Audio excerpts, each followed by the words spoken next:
네, 먼저 이 자리에 참석하신 우리 합동교단의 수많은 목회자님들과 장로님들, 특히 이 시간에는 이제 트랙 강의로 우리 목사님들 주님의 이름으로 환영합니다. 저는 이 시간에 생명나무 신학과 현장 목회라고 하는 제목으로 우리 목사님들과 함께 강의를 하도록 하겠습니다. 먼저 우리 이 시대에 왕관을 쓴 불청객이 찾아왔습니다. 그게 뭐냐면은 코로나입니다. 코로나균을 자세히 보면 왕관을 쓰고 있죠. 왕관을 쓴 불청객 코로나가 지금 전 세계를 덮치고 있고 또 우리 한국 교회를 위협을 하고 있습니다. 이로 인하여서 각 교회들이 부득이하게 지금 예배를 상당히 위축되어 있고요, 비대면 예배로 전환하고 있는 상황에 있습니다. 뿐만입니까? 교육이라든지 전도, 교제, 그리고 봉사 등 많은 교회 안에서 진행되는 활동들이 많이 위축되어 가고 있습니다. 그래서 이 현장에서 우리 목사님들께서 이 교회 목회를 하시기에는 정말 어려운 상황에 저희가 이 시대에 처해 있다는 것을 저희는 부인할 수가 없습니다. 그래서 저는 학자로서 어떻게 하면 이 땅에 찾아온 이 불청객인 코로나라고 하는 감염병 시대에 우리 합동측 교단의 많은 교회 목사님들이 이걸 극복하면서 목회를 해 나가실 수 있을까라고 고민을 하면서 다시금 성경으로 돌아가자, 다시금 말씀으로 돌아가자. 그래서 이 말씀 안에서 우리에게 무엇을 지시해주고 있느냐를 봐야 되겠다라고 마음을 먹고 오늘 이 강의를 하게 되었습니다. 먼저 여러분, 저는 이 시간에 이 코로나 불청객을 극복할 수 있는 이 성경 안의 주제를 저희가 소개를 할 터인데요, 구약과 신약을 관통하는 아주 중요한 하나의 주제가 있습니다. 그 주제가 뭐냐면 바로 생명나무라고 하는 주제입니다. 그래서 저는 이 생명나무를 오랫동안 연구를 했는데요, 제가 여러분에게 이야기를 하나 해드리겠습니다. 지금부터 9년 전입니다. 제가 미국에서 공부를 마치고 이제 한국에 귀국해서 박사학위를 받고 난 다음에 이제 총신에서 강사 생활을 할 때였습니다. 그때 제가 우리 총회장님이신 소강성 목사님을 만나게 되었습니다. 그때 소강성 목사님께서 저에게 딱 하나 이슈를 딱 던져주는 것입니다. 구약 전공하신 학자시죠? 네, 그렇습니다. 제가 평생에 생명나무라고 하는 주제를 가지고 목회 사역을 해왔습니다. 그래서 이 생명나무에 대해서 신학적으로 한번 연구를 깊이 해보지 않겠습니까? 라고 저에게 주제를 주시는 거예요. 그래서 저는 맨 처음에 이렇게 생각했습니다. 생명나무 안에 뭐가 있을까? 뭐 창세기에 좀 나타나고 요한계시록에 나타나는, 잠언 좀 나타난 것 같은데 여기 뭐가 대단한 게 있을까라고 생각을 했어요, 맨 처음에는. 그런데 이제 그 다음부터 이 주제를 가지고 기도하면서 씨름을 하였습니다. 과연 생명나무가 성경 안에서 어떻게 나타나고 우리 개혁주의 신학 안에서 생명나무를 어떻게 풀어갈 수 있을 것인가 라고 생각을 했던 것이죠. 그러면서 이제 생명나무 연구를 위해서 고대 근동의 시대로부터 그 다음에 구약, 신약, 원문, 또 여러 학자들이 쓴 그동안 나온 모든 생명나무에 관한 책들과 논문들을 다 읽어보기 시작했습니다. 그러고 난 다음에 심지어 저는 미국의 시카고로 비행기를 타고 날아갔습니다. 왜? 거기에 저를 가르쳤던 벤 게메런 교수님, 세계적인 구약학자분이 계시는데요, 그분에게 자문도 받고 해서 이 연구를 시작하게 된 것입니다. 이게 벌써 9년 전, 거의 10년 가까운 세월이 흘렀습니다. 자, 제가 이 생명나무를 연구할 때요, 봤더니요, 고대 근동 사람들에게는요, 이 생명나무에 대한 뭔가 그 이미지를 가지고 살았다는 것을 발견하게 되었습니다. 그 메소포타미아 아카드 문헌에 보면은요, 이 아다파 신화가 있습니다. 화면을 보여주시길 바랍니다. 이 아다파 신화에는요, 어떤 사람이 영생을 얻을 기회가 있었는데 결국 이 영생을 얻을 기회를 놓치고 말았다라고 하고, 또 이 인류 최초의 길가메시 서사시 있지 않습니까? 길가메시 서사시에는요, 길가메시라고 하는 사람이 영생을 찾아서 떠나는 여행에 대해서 기술을 하고 있습니다. 그러면서 그는 늙어도 다시 젊음으로 돌아올 수 있는 뭔가의 그 음식을 찾아서, 그 식물을 찾아서 떠나게 되는 이런 내용을 소개를 하고 있지요. 그뿐입니까? 카스카나 나무라고 하는 이 고대 근동의 나무가 있는데요, 이 나무는 생명수로부터 물을 공급받아서 자라고 치료와 생명을 주는 나무다라고 하고, 이러한 고대 근동의 사람들의 신화들이라든지 이야기 속에는, 마음속에는 뭔가 이 나무에 대한, 생명을 주는 나무에 대한 이미지가 감추어져 있었다는 것을 발견하게 되었습니다. 그뿐만이 아니라요, 자, 이걸 한번 보세요. 이게요, 대형 박물관에 비치되어 있는 고대의 인장입니다. 인장, 실입니다. 이 실을 가만히 살펴보니까는요, 이 가운데에 나무가 있고 양옆에 두 사람이 있습니다. 그 뒤에 뱀이 있죠. 저는 이 유물을, 대형 박물관에 있는 이 유물을 발견하고 깜짝 놀랐습니다. 아니, 어찌 이 주전, 이게 2200년에서 2100년도경에 발견됐던 유물이라고 많은 학자들이 보거든요. 근데 어찌 이 옛날 사람들이 이런 개념을 가지고 있었을까라고 하는 것입니다. 이걸 보고 고대 사람들은 암만 해도 그들의 마음속에는 뭔가 에덴 동산의 이미지, 생명에 대한 이미지를, 나무에 대한 이미지를 어렴풋하게나마 가지고 있었다라고 하는 것을 그 고고학적으로, 문화인류학적으로 발견을 하게 된 것입니다. 이게 이제 고대 메소포타미아의 얘기인데, 우리나라는 어떻죠, 여러분? 우리나라에는 뭔가 생명을 주는 나무에 대한 이미지가 있었을까요? 자, 이걸 한번 보시길 바랍니다.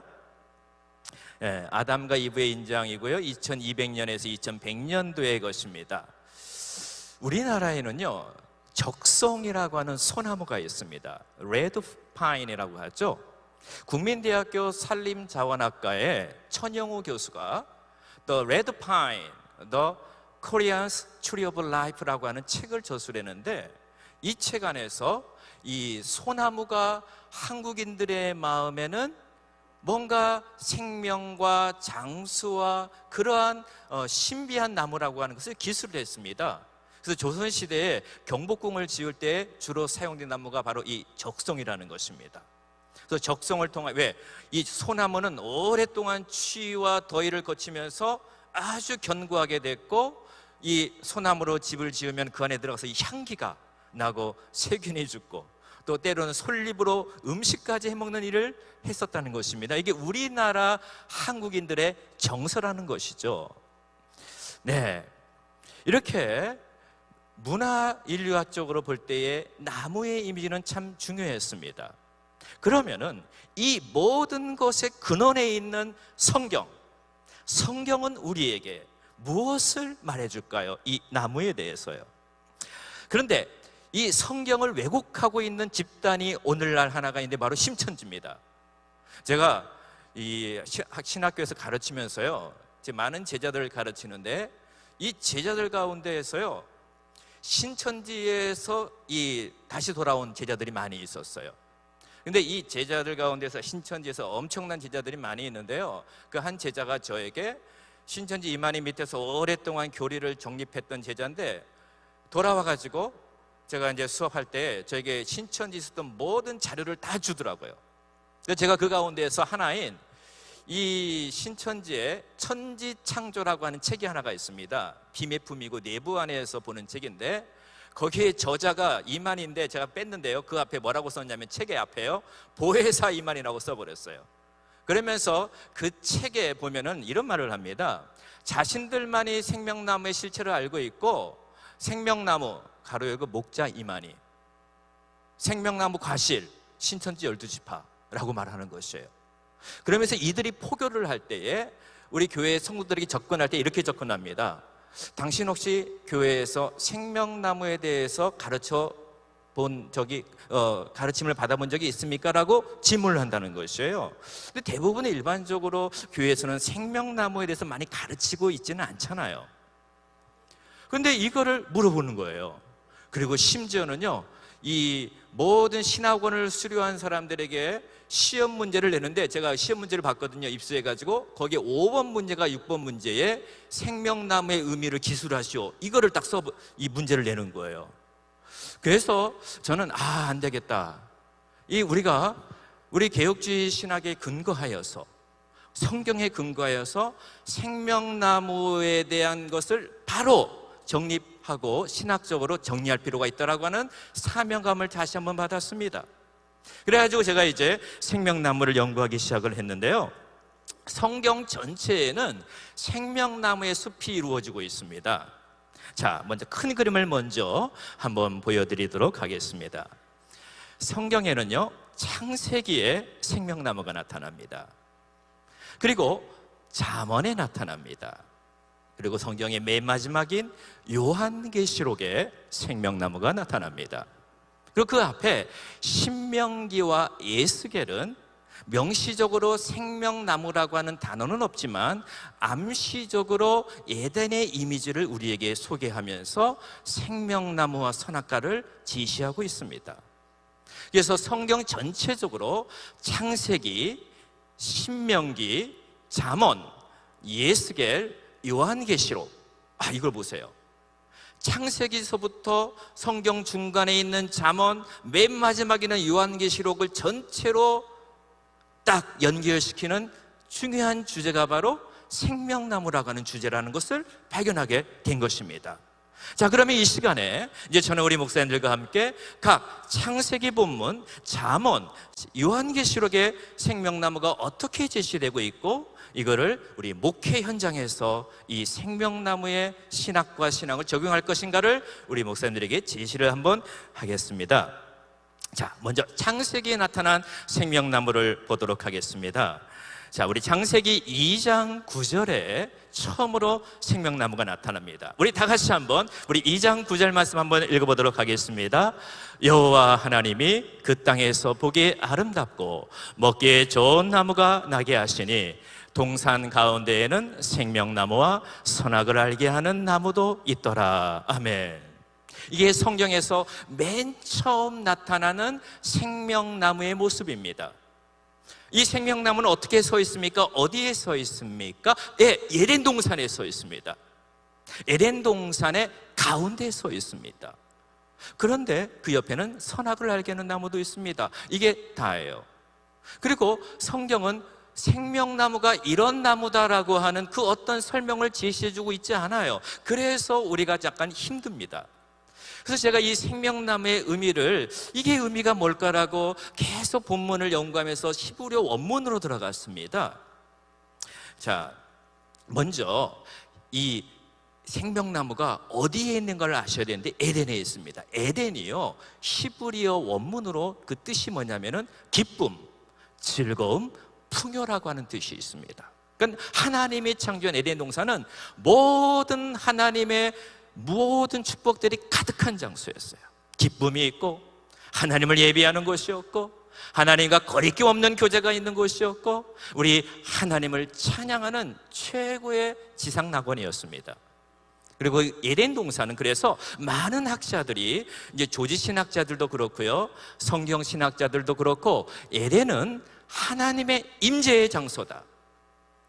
에덴은 그렇기 때문에 원형적인 성전이다. 에덴은 신약의 교회의 예표이다라고 요즘 많은 학자들이 에덴을 연구하면서 이쪽으로 결론이 나오고 있습니다. 즉, 에덴 동산은 최초의 성전이라는 것입니다. 성전. 이 성전의 한 가운데에 생명나무가 심겨져 있다는 것입니다. 자, 그런데요, 이 생명나무를 히브리어로, 잠깐 우리 목사님들 신학교 때 한번 배우시고 지금 처음 보실 수도 있지만은, 생명나무가 히브리어로요, 에츠하하임입니다. 에츠하하임.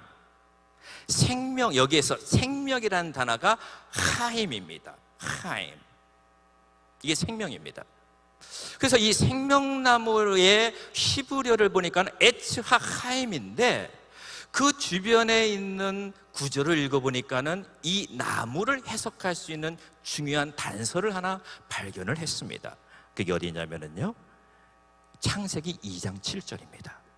자, 2장 7절에 이렇게 기록되어 있습니다.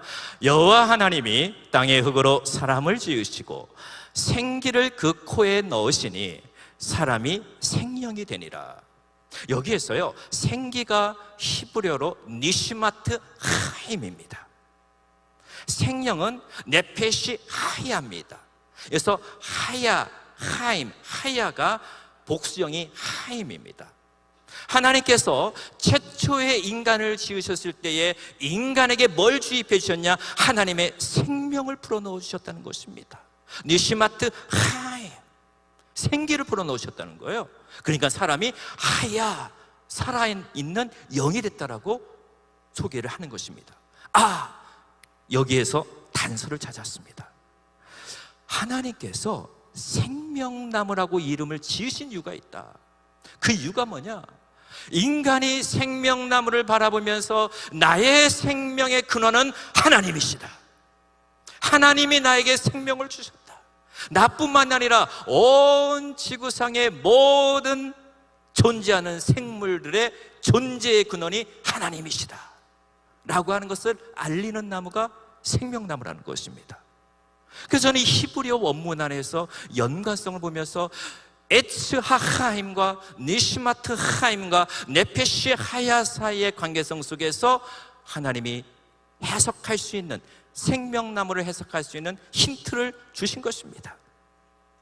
그래서 성경저자는 생명이라는 용어를 사용하여 아담의 생명이 하나님께로부터 왔고 하나님이 생명의 조성자이심을 알리며 이를 생명나무와 연결시켰다는 것입니다.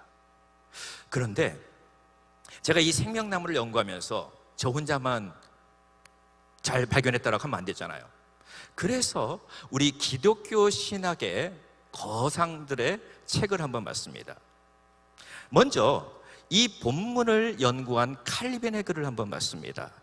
칼빈의 수석서에서 존 칼빈이 이렇게 말씀합니다. 생명나무는 하나님께 생명의 근원이 있음을 알리는 상징적이며 기념비적인 나무다라고 칼빈 선생님이 기술을 하고 있는 것이에요. 저는 너무나 놀랐어요. 그리고 아담이 생명나무를 그 칼빈 주석에 이렇게 말합니다. 칼빈 선생님이 아담이 생명나무 열매를 먹으면서 자신의 생명이 하나님께로부터 왔다는 사실을 기억해야 했다라는 것입니다. 그러니까 모든 인생들은 생명나무를 기억하면서 내 생명과 내 존재의 근원이 하나님이시다라는 것을 기억하게 할 수 있는 나무가 생명나무라는 것입니다. 그런데요, 무슨 일이 일어났습니까? 아담이 그 생명나무 옆에 있는 선악과, 하나님은 선악과를 먹지 말라고 했는데 그걸 택해버린 거예요. 선악과를 먹어버렸습니다. 그래서 이 이후에 하나님께서 말씀합니다. 내가 이제 인간들에게 이 생명나무를 이들이 먹으면 큰일 난다 하면서 생명나무로 가는 길을 그룹들과 그룹들이 화형검을 가지고 딱 지키게 딱 그 일을 막아버리신 거예요. 왜 막으신지 아세요, 여러분? 왜 하나님께서 죄를 지은 아담과 하와가 생명나무를 따먹지 못하게 막으셨을까요? 죄 있는 인간이 생명나무를 먹으면 영생하잖아요. 죄인들이 생명나무를 먹고 영생하버리면, 안 죽어버리면 이 하나님이 창조하신 세계는 죄인들로 가득한 세계가 되어버린 거예요. 아비규환 세상이 되어버리는 것입니다. 그래서 하나님이 아담과 하와를 에덴 동산에서 죄지은 불순종한 아담과 하와를 에덴 동산에서 쫓아내시고 에덴의 저기 동쪽에 쫓아내시고 생명나무 이르는 길을 딱 막아버리신 거예요. 그리고 거기에 불칼을 든 이 천사가, 구루 천사가 딱 지키게 하신 겁니다. 근데 여기에서요, 이 생명나무로 가는 길이 가로막혔기 때문에 아담과 하와와 그 후손들이 에덴의 동쪽에 살면서 얼마나 탄식하고 후회한지 몰라요. 저 아름다운 에덴 동산, 뭐든지 먹을 수 있고 누릴 수 있고 하나님과 교제할 수 있는 그 에덴 동산에서 하나님을 예배하고 찬송하고 그분을 높였던 그 최고의 축복의 자리에서 쫓겨나니까 그게 아쉬운 거예요. 그래가지고 그다음부터 인간들은 모든 인생들은 에덴 동산의 생명나무를 사모하게 돼 있는 존재들로 된 것입니다. 근데 하나님께서 너무 자비로우셔가지고요, 이 생명나무로 갈 수 있는 길이 막혔지만은 모형론적으로 그 길을 하나씩 열어놓으셨어요. 뭘로요? 성막을 통하여. 생명나무로 가는 길이 동쪽에 있었습니다. 여러분, 모세가 성막을 지을 때에 성막의 입구가 어느 쪽에 있죠? 동쪽에 있습니다. 에스겔 성전의 성전의 입구가 어디에 있잖아요? 동쪽에 있습니다. 다 의미가 있습니다. 왜요? 동쪽을 통하여서 에덴의 근원적인 성전의 그 아름다운 자리로 들어갈 수 있도록 상징적으로 그 문을 동쪽으로 낸 것입니다. 이때 이제 생명나무는 더 이상 성경에서 언급이 되지 않습니다. 모세는 창세기 3장까지 딱 생명나무를 언급하고요, 그 다음에는 계속 성막에 대해서 이야기만 합니다. 그리고 난 다음에 모세가 노년에 저기 모압 평지에 올라갔습니다. 비스가 산 꼭대기에서 하나님이 보여주시는 저 가나안 땅을 바라보면서 모세가 생각을 해낸 하나의 이미지가 있습니다. 그게 뭐냐? 에덴 동산 이미지였습니다. 그리고 모세가 가나안 땅에 들어가는 이스라엘 백성들에게 이렇게 말씀합니다. 자, 우리 한번 신명기 30장 19절과 20절인데요 모세가 이렇게 말합니다. 내가 오늘 하늘과 땅을 불러 너희에게 증거를 삼노다. 내가 생명과 사망과 복과 저주를 내 앞에 두었은즉 너와 내 자손이 살기 위하여 생명을 택하고 내 하나님 여호와를 사랑하고 그의 말씀을 청종하며 또 그를 의지하라. 그는 내 생명이시오 내 장수이시니 여호와께서 내 조상 아브라함과 이삭과 야곱에게 주리라고 맹세하신 땅에 내가 거주하리라. 이게 신명기 30장의 말씀입니다. 모세가 모압 평지에서 마지막 유언을 할 때 생명과 사망과 복과 저주를 말하면서 그걸 듣는 모든 백성들에게 에덴 동산 중앙에 있었던 생명나무와 선악과를 기억하게 하는 겁니다. 보세요. 생명나무는 생명과 복이다. 선악과는 사망과 저주다. 백성들아, 이 둘 중에 뭘 선택할래? 너희는 살기 위하여 여호와를 생명을 택하고 하나님을 경외하고 그를 사랑하고 그를 의지하라라고 하는 마지막 유언을 이스라엘 백성들에게 딱 하고 모세는 죽습니다. 거기에서 나오는 이 생명나무를 마무리를 짓는 것입니다. 그래서요, 이 창세기 안에서는 생명나무를 이렇게 요약할 수가 있겠습니다. 구원사적으로 보면 생명나무는 신약에서 예수 그리스도의 생명을 예표합니다. 어거스틴이요, 제가 이 생명나무를 연구하면서 어거스틴의 신의 도성이라는 책을 읽었습니다. 어거스틴의 신의 도성, City of God Against Pagan이라고 하는 어거스틴의 이 책의 라틴어와 영어로 되어 있는 책을 봤는데 거기에서 어거스틴이 이제 7장에서 생명나무를 언급합니다. 지성소로서 생명나무는 분명히 예수 그리스도이시다. 칼빈은 생명나무는 하나님의 영원한 말씀인 예수 그리스도이시다. 그래서 창세기에 나타난 생명나무는 종국적으로 신약의 예수 그리스도를 모형론적으로 바라봅니다. 그리고 신명기에서 모세가 마지막 생명나무를 언급하면서 이제 이스라엘 백성들이 가나안 땅에 들어가서 선택해야 할 길은 뭐다? 생명의 길이다라고 하는 것을 다시 한번 제시하고 있죠. 그 다음에요, 이제 쭉 넘어가서 성경의 생명나무에서 쭉 언급을 하다가 갑자기 잠언에 나타납니다. 잠언은 어떤 책입니까? 하나님의 언약 백성들의 삶의 원리를 제시해주는 책입니다. 언약 백성을 위한 책입니다. 이 잠언에는요, 여러분 우리 목사님들 잠언서 1장 7절 혹시 다 외우시나요? 뭐죠? 잠언서 1장 7절 여호와를 경외하는 것이 지혜의 근본이요 라고 그랬죠. 지식의 근본이다 하면서 잠언은 1장부터 지혜와 하나님의 지식을 말하면서 여호와 경외를 딱 화두로 던지고 시작하는 게 잠언서입니다. 그리고 난 다음에 이 잠언의 저자가 3장을 딱 해서, 자 보세요, 잠언서 3장에 생명나무를 언급합니다. 이 잠언에는요 생명나무가 총 4번이 언급이 됩니다. 그 첫 번째가 잠언서 3장 18절입니다. 자, 우리 다 같이 한번 잠언서 3장 18절 말씀을 읽어보도록 하겠습니다.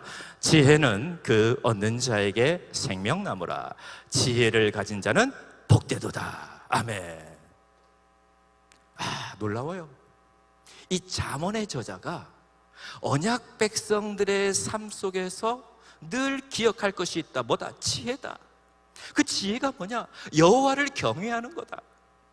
여호와를 경외하고자 하는, 여호와를 경외하는 자들아 너희들 그 지혜가 바로 생명나무다라고 말하고 있는 것이에요. 바로 창세기 에덴 동산에 제시된 그 생명나무의 이미지를 그의 듣는 청중들에게 소개하는 거예요. 매일마다 삶 가운데에서 하나님을 경외하고 지혜롭게 선택해라. 아담과 하와가 선악과를 택하지 않고, 선악과를 택하고 생명나무를 택하지 않아서, 지혜롭지 못하여서, 하나님을 경외하지 못하여서 무너졌다라는 것이죠. 그래서 잠언서는 여호와를 경외하는 지혜를 생명나무로 우리에게 소개하고 있습니다. 그리고 잠언서는요 11장 30절에 또 한번 생명나무에 대해서 소개를 하고 있습니다. 자, 우리 한번 읽어볼까요? 의인의 열매는 생명나무라. 지혜로운 자는 사람을 얻느니라. 아멘. 11장 30절에는 의인의 삶, 의인의 열매가 생명나무라라고 말을 하고 있어요. 이 의인의 열매가 뭘까요? 의인의 열매. 많은 주석서를 보고 많이 연구를 해봤을 때 의인의 열매는요 하나님의 언약 백성들의 경건한 삶과 인격입니다. 언약 백성들의 아름다운 말, 그들의 섬김, 그들의 행동을 통하여서 다른 사람들을 일깨우고, 언약 백성의 삶을 통하여서 사람들의, 그들의 삶의 열매를 통하여서 남을 섬기는 삶, 이게 내 주변에 있는 영혼들을 살릴 수 있는 생명나무와 같은 삶이다라는 것을 말해주고 있는 것이죠. 그러니까 굉장히 잠언서에 나타난 생명나무는 실천적인 차원에서의 생명나무를 소개하고 있는 것입니다. 자, 그 다음에요, 이 잠언 또 어디에 생명나무가 나타날까요? 잠언에는 생명나무가 몇 그루가 심겨져 있다고요? 4그루가 심겨져 있습니다. 자, 잠언서 13장 12절입니다. 자, 우리 이 말씀은 우리 다 같이 한번 읽어보도록 하겠습니다. 소망이 더디 이루어지면 그것이 마음을 상하게 하거니와 소원이 이루어지는 것은 곧 생명나무니라. 아멘. 여러분, 우리가 목회를 하시면서 또 성도들이 막 기도하시면서 이 소원이 있잖아요. 우리 모든 목회자들에게도 소원이 있고 성도님들에게 목회자로 소원이 있습니다. 근데 이 소원이 이루어지지 않으면 마음이 좀 답답하죠. 그런데 소원이 이루어지는 것은 생명나무다라고 말씀을 하고 있는 것이에요. 생명나무다. 여기서 이 소원은 어떤 소원이냐? 지혜로운 자, 하나님을 경외하는 자의 소원입니다. 하나님을 경외하는 자가 삶 속에서 소원을 가지고 하나님께 나아가 간구하며 기도하면 하나님께서 그의 기도를 들어 응답해 주신다는 것이에요. 제가 이 생명나무 작업을 하면서, 연구를 하면서 저에게 큰 숙제가 하나가 있었습니다. 그때 당시 제가 강사 생활을 오랫동안 했습니다. 강사 생활을 해가지고 제가 4년 동안이나 총신대에 들어가지 못하고 계속 떨어졌습니다. 원서를 내도. 근데 4년 동안의 저의 기도 제목은 하나님, 총신에서 제가 공부한 것을 가르칠 수 있는 은혜를 허락하여 주시옵소서. 많이 기도를 했습니다. 그러면서 이 4년 동안에 생명나무를 연구하고 특별히 아까 지금 우리가 살펴본 소원을 이루는 것이 생명나무다, 이 말씀을 붙들고 기도를 했어요. 하나님, 내 소원 좀 들어주시옵소서. 나 언제까지 강사 생활하기 너무 힘듭니다. 이 소원을 갖고 하나님께 정말 금식하고 새벽기도하고 부르짖었거든요. 근데 이 생명나무 작업을 거의 마칠 때쯤에 해서 하나님이 길을 열어주신 거예요. 그때 너무나 기쁘더라고요. 그때 저는 이 소원이 이루어지는 것이 생명나무다라고 하는 이 잠언의 말씀을 몸소 체험을 했습니다. 소원이 이루어지는 것이 생명나무다. 우리 사랑하는 목사님들, 우리 목회 현장에 우리 목사님들의 정말 목회적 소원들이 다 이루어지시길 주의 이름으로 축원합니다. 아멘. 그리고 우리 성도님들의 정말 주님의 나라를 위한 거룩한 소원들이 다 이루어지시길 바랍니다. 네, 그 다음에요, 잠언서 마지막 잠언에 나타난 마지막 생명나무가 잠언서 15장 4절에 나타납니다. 자, 우리 이 말씀 한번 읽어볼까요? 시작. 온순한 혀는 곧 생명나무이지만 배역한 혀는 마음을 상하게 하느니라. 아멘. 이 잠언 저자는요, 생명나무를 혀의 이미지로, 혀로 연결시켜서 소개를 하고 있습니다. 그러니까 언약 백성들의 삶 속에서 이 혀가 얼마나 중요하냐라는 것을 소개하는 문맥이 잠언서 15장의 문맥입니다. 패역한 혀는 사람의 심령을 상하게 하고 사람을 죽인다는 것이에요. 그러나 이 온순한 혀, 덕을 세우는 혀, 생명을 말하는 혀는 마치 생명나무처럼 그 공동체를 살리게 된다는 것이죠. 이 구절은요, 목회적으로 아주 중요한 구절입니다. 우리 목회 현장에서 말이 얼마나 중요합니까? 말 때문에 상처받고 말 때문에 시험 들죠. 그러나 우리 목사님들의 입에서 선포되는 이 말 때문에 이 말씀이 교회를 살리고 말씀이 생명의 역사를 일으켜서 성도를 살리는 역할을 하는 것이 바로 이 말씀의 역사, 혀로 나가는 역사인 것입니다. 그래서 이 잠언서의 저자가 하나님의 언약 백성들에게 말씀하는 것입니다. 사랑하는 언약 백성들아, 혀가 중요하다. 혀가 생명을 살리는 능력이 있다라고 하면서 잠언에서 마지막 심겨진 네 번째 생명나무가 바로 이 온순한 혀의 생명나무인 것입니다. 자, 이렇게 해서 이 잠언서의 내용을 저희가 정리하면은 이렇습니다. 잠언의 생명나무는 언약 백성의 삶의 원리로서 생명나무를 소개하고 있습니다. 창세기의 생명나무는 구원사적으로 예수 그리스도의 생명을 예표합니다. 예수의 생명, 예수님이 주시는 그 은혜를 예표하고요, 그 은혜를 입은 언약 백성들이 어떻게 삶을 살아야 할 것인가에 대해서는 이 잠언서에서 삶의 원리로서 소개를 하고 있습니다. 너무 완벽하지 않아요?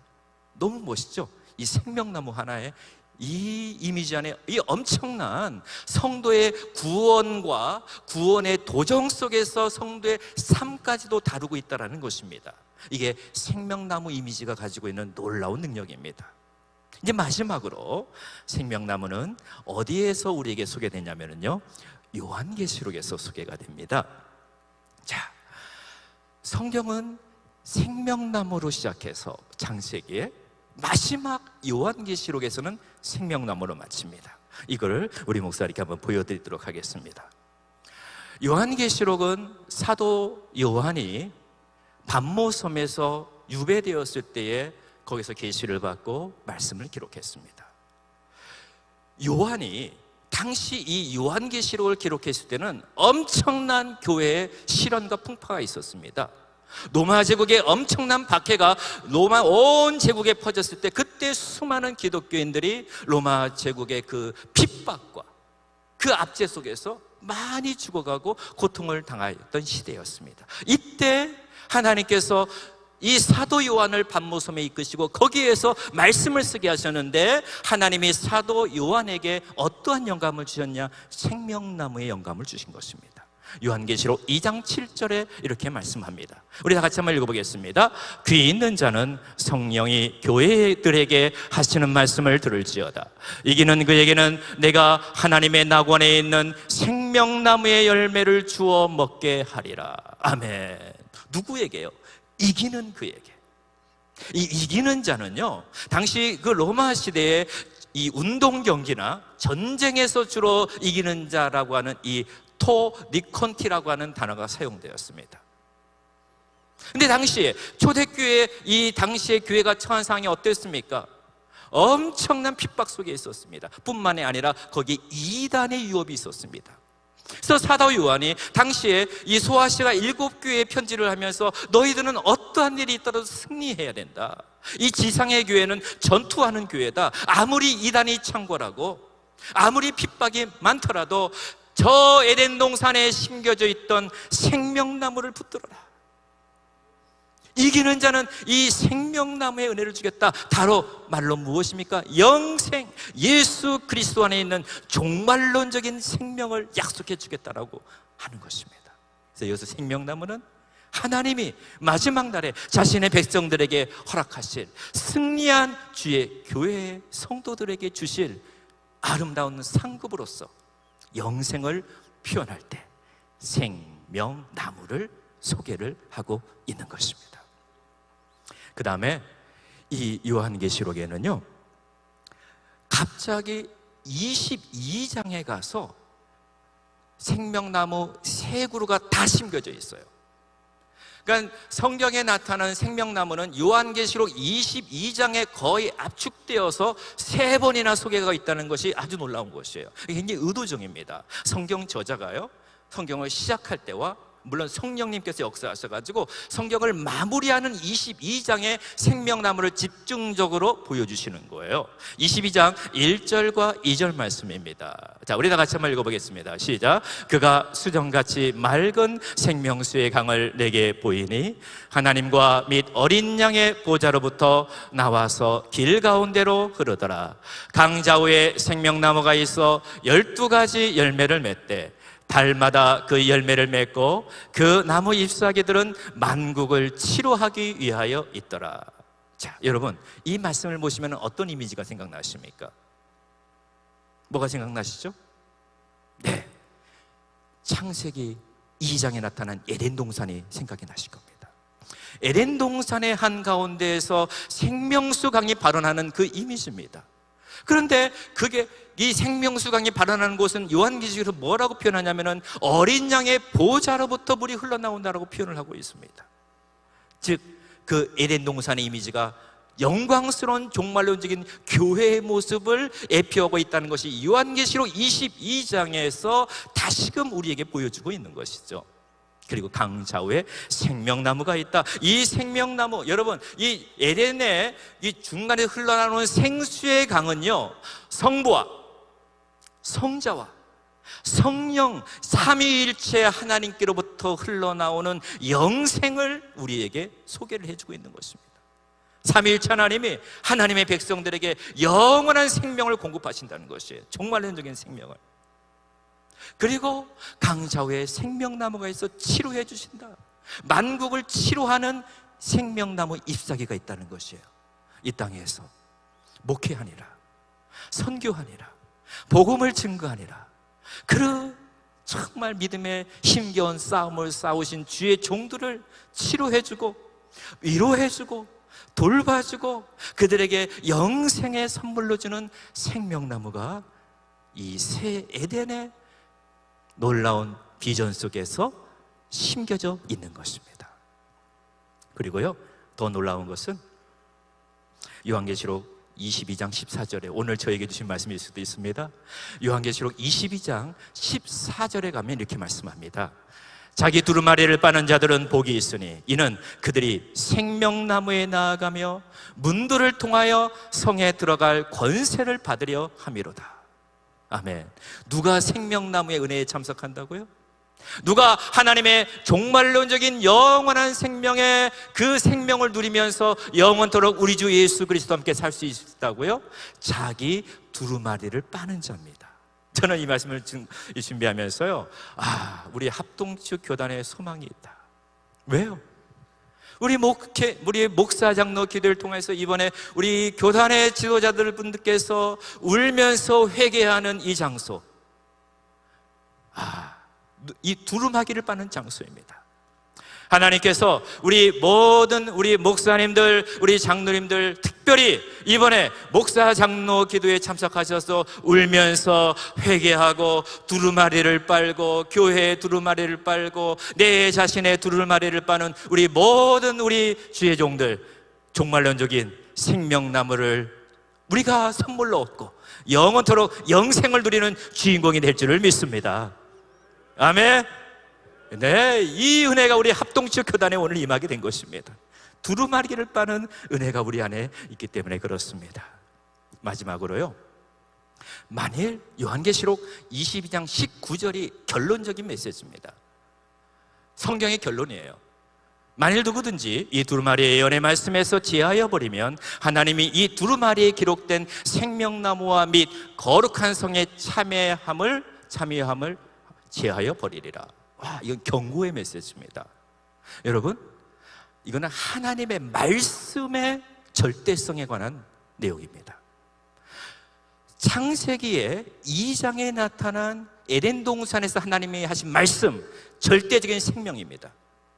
그리고 요한계시록 22장 마무리하는 19장에 나타나는 그 하나님께서 이 두루마리의 말씀, 절대적인 것입니다. 그렇기 때문에 사도 요한은 두루마리에서 기록된 것을 제하든지 빼든지 하면은 절대로 생명나무에 들어갈 수 없다라고 딱 단언을 하고 마무리를 짓습니다.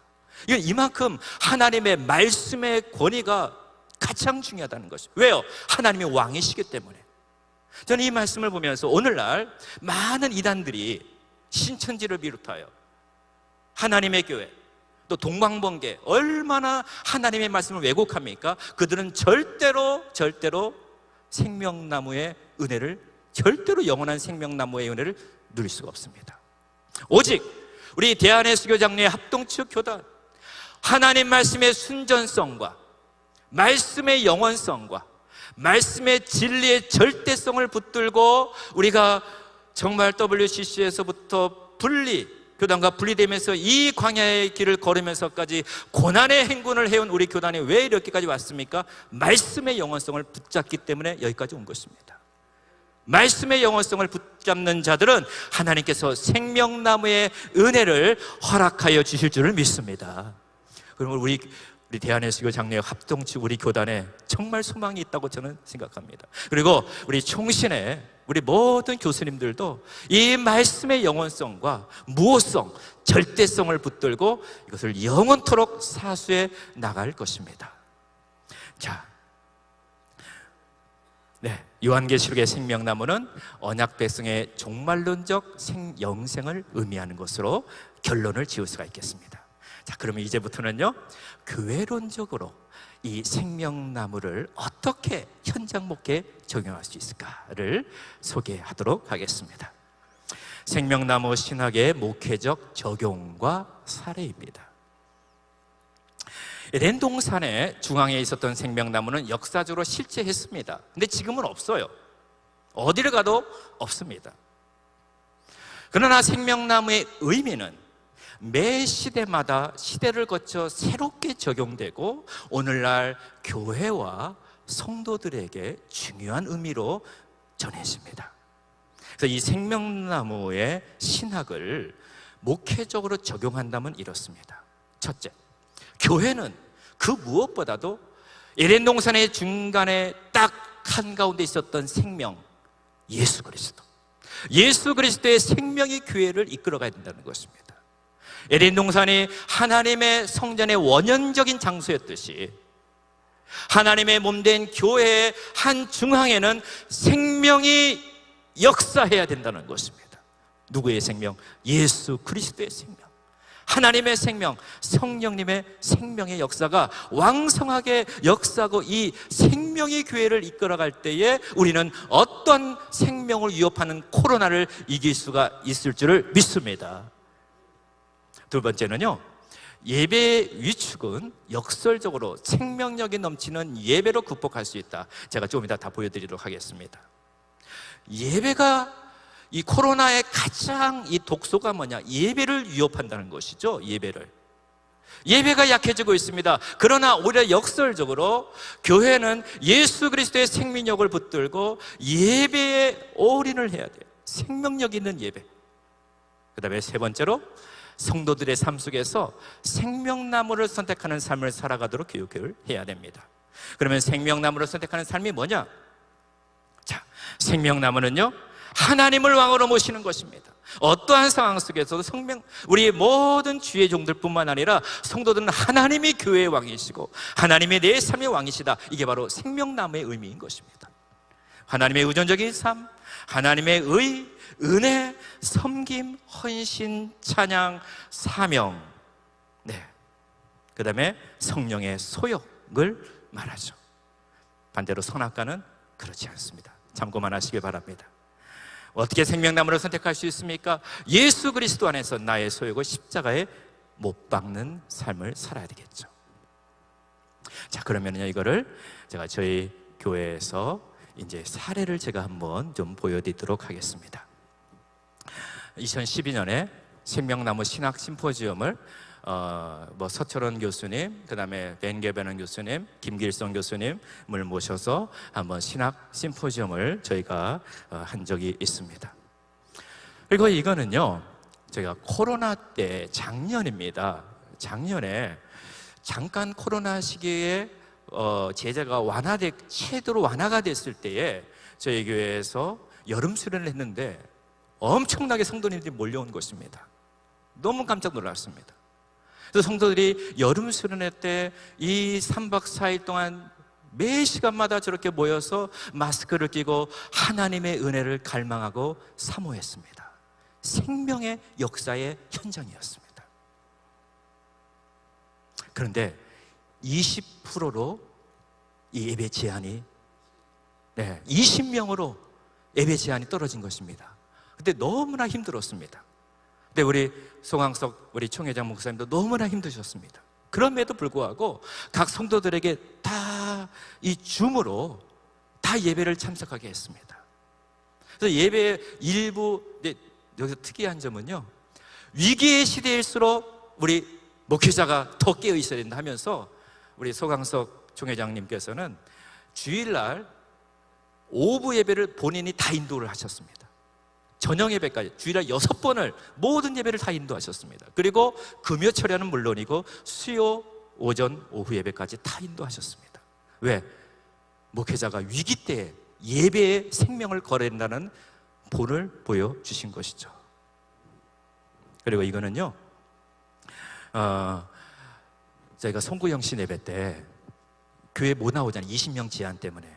그때 성도들이 드라이브 스루로 해가지고 하나님께 예물 드리고 목회자들이 기도받고 싶다고 해가지고요, 자동차를 타고 와서 교회 뒷마당에서 기도를 받고 하나님께 예물을 드리는 모습입니다. 정말 성도들이요, 생명에 붙들리니까 예배에 목숨을 걸더라고요. 코로나가 두렵지 않습니다. 물론 방역은 철저히 하면서요. 이건 성탄절 때 예수님께 성탄절 기념으로 예물을 드리고 싶은데 그게 안 돼서 그래가지고 교회 주차장에 저희가 성탄 예물을 드릴 수 있는 헌금함을 마련했습니다. 그래서 모든 성도들이 오셔가지고 거기에서 예물 드리고 성탄 예물을 드리고 기도받고 그러한 것이 있었습니다.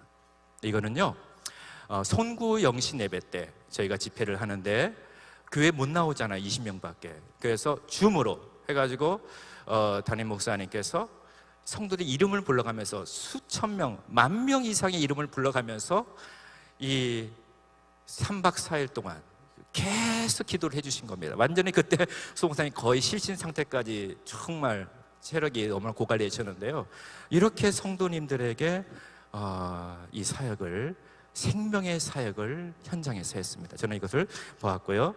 그 다음에 이제 저희가 전도의 사역이 있는데요, 유튜브를 통하여서 내 인생 목사님의 설교를 3분으로 요약을 해가지고요, 유튜브 전도 사역을 했고요. 유튜브로 다양한 전도의 프로그램을 했습니다.